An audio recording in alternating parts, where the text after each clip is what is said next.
इससे बहुत खुशी महसूस हो रहा है जो 15-16 साल बाद हम लोग उर्दू में और यहाँ भी प्रोग्राम में शामिल हो सका।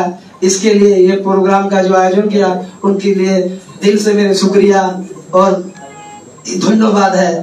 जेहेतु हम लोग मीरपुर मोहम्मदपुर हमारे बाप दादा पाकिस्तान के नाम पे मारे गए, जेहेतु भारत से आके इस देश को पाकिस्तान बनाए।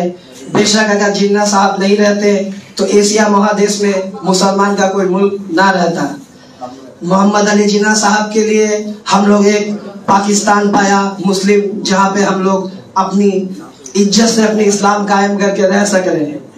और 1971 साल में भारत युद्धों करके हम लोग का इस देश को 2 टुकड़ा बना दिया और हम लोग के 50-56 साल में हमारे बाप दादा ये पाकिस्तान का सब যে ভিডিওটি দেখছেন সেটি প্রথমে পাকিস্তানের মনে হলেও এটি আসলে ঢাকা প্রেস ক্লাবে অনুষ্ঠিত পাকিস্তানের জাতির পিতা মোহাম্মদ আলী জিন্নার ৭৬তম মৃত্যুবার্ষিকী পালনের ভিডিও।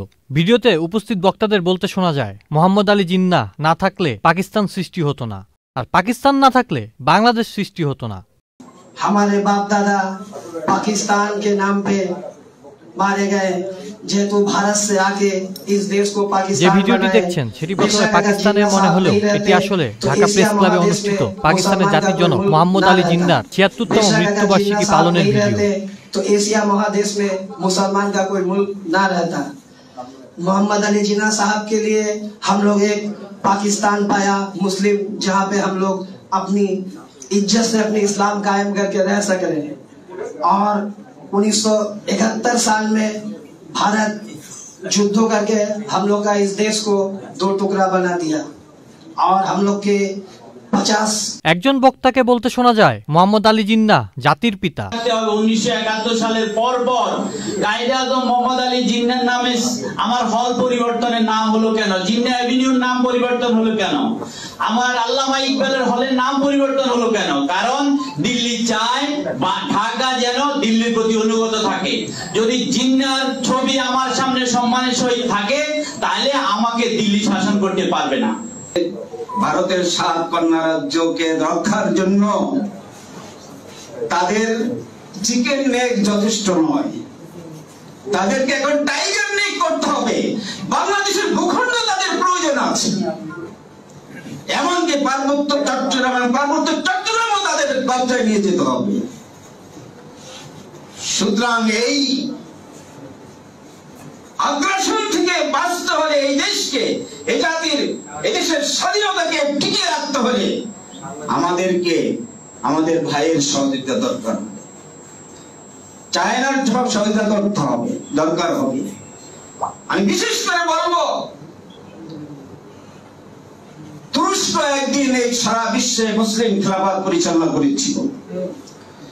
তোমরা মুসলমানদের স্বার্থের পিছনে তোমাদেরকে সবচেয়ে প্রথম এগিয়ে আসতে হবে। আজকে কাশ্মীর, আজকে ফিলিস্তিন, আজকে সিরিয়া এবং বাংলাদেশের উপর যে আধিপত্য। তবে এই অনুষ্ঠানের ভিডিও সামাজিক যোগাযোগ মাধ্যমে ছড়িয়ে পড়লে শুরু হয় আলোচনা সমালোচনা। কায়েদে আজম মোহাম্মদ আলী জিন্নাহর জন্ম না হলে হয়তো পাকিস্তান প্রতিষ্ঠা হওয়া সম্ভব হতো না, এবং পাকিস্তান প্রতিষ্ঠা না হলে আজকে আমাদের যে বাংলাদেশ, সে বাংলাদেশ হওয়া সম্ভব হতো না। কারণ আমরা জানি যে আজকের যে আধিপত্যবাদী শক্তি, তারা তাদের অধীনে আমাদের মতো যে কিছু ক্ষুদ্র রাষ্ট্র ছিল, হায়দ্রাবাদ, সেটি কিন্তু হারিয়ে গেছে, একীভূত হয়ে গেছে।